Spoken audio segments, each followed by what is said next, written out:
Didier Akwete, fondateur du cabinet Afrique Search Group, a pris part à la 7e édition des Financial Africa Awards à Banjul les 22 et 23 janvier 2026. En marge de l'événement, celui qui vient d'être nommé conseiller spécial du président de la Banque africaine de développement en charge de la nouvelle architecture financière africaine, NAFA, a décrypté avec Financial Africa les enjeux des partenariats publics-privés et les fondements de la NAFA.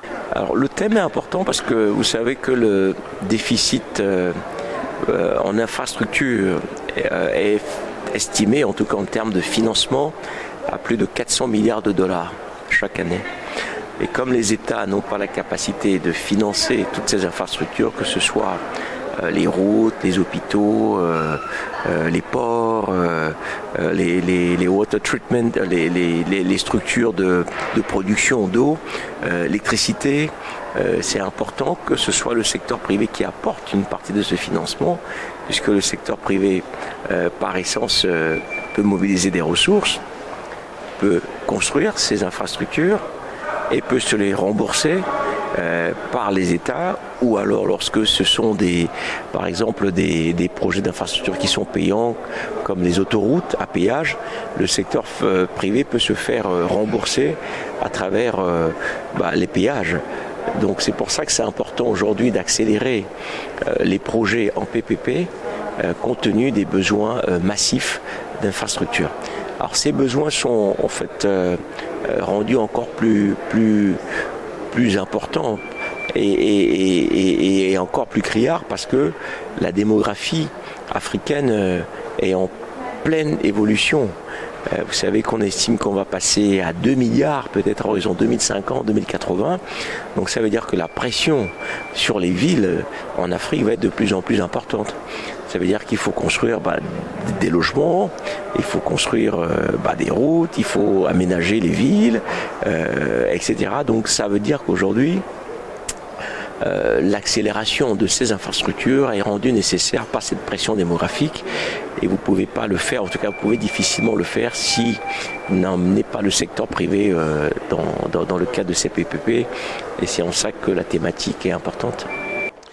Alors vous savez que les besoins de financement de l'Afrique sont extrêmement importants, que ce soit pour les infrastructures, que ce soit pour le financement des petites entreprises, que ce soit pour la transition énergétique, que la question de la mobilisation des ressources domestiques africaines est un sujet important qui est porté par tout le monde depuis de longues années.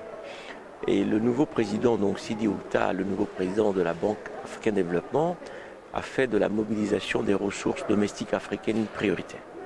Mais mobiliser ces ressources n'est pas suffisante.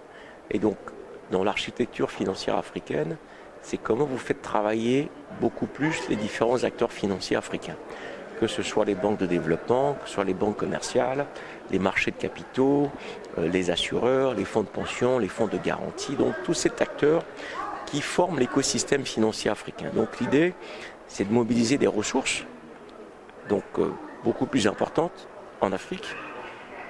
En plus de ces ressources domestiques, ça facilite la mobilisation de ressources additionnelles extérieures, mais surtout faire travailler les acteurs différemment.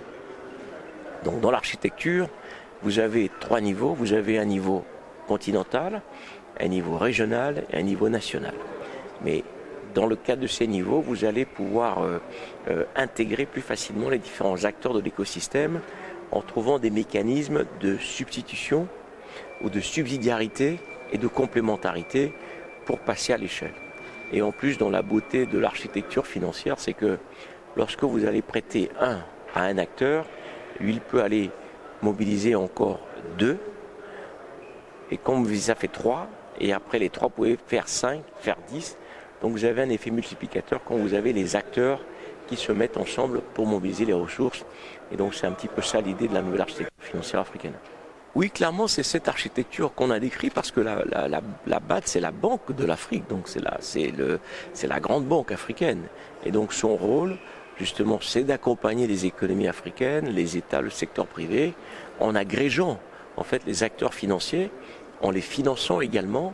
Et la BAD a cette capacité aussi à mobiliser les ressources concessionnelles, donc des ressources à des taux très faibles qui permettent aux États et aux banques de développement d'avoir accès à un financement à moindre coût, parce que vous savez que la question du financement de l'Afrique, c'est le taux, c'est à quel taux l'Afrique se finance.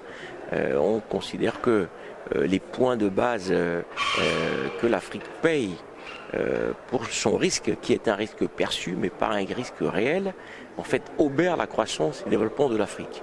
Or la BAD, en étant cette grande banque, on va dire de gros, peut mobiliser des ressources beaucoup plus importantes à des taux beaucoup plus faibles qui permettent ensuite aux États et au secteur privé de s'endetter à des taux plus raisonnables comme les autres le font, parce que c'est une compétition mondiale.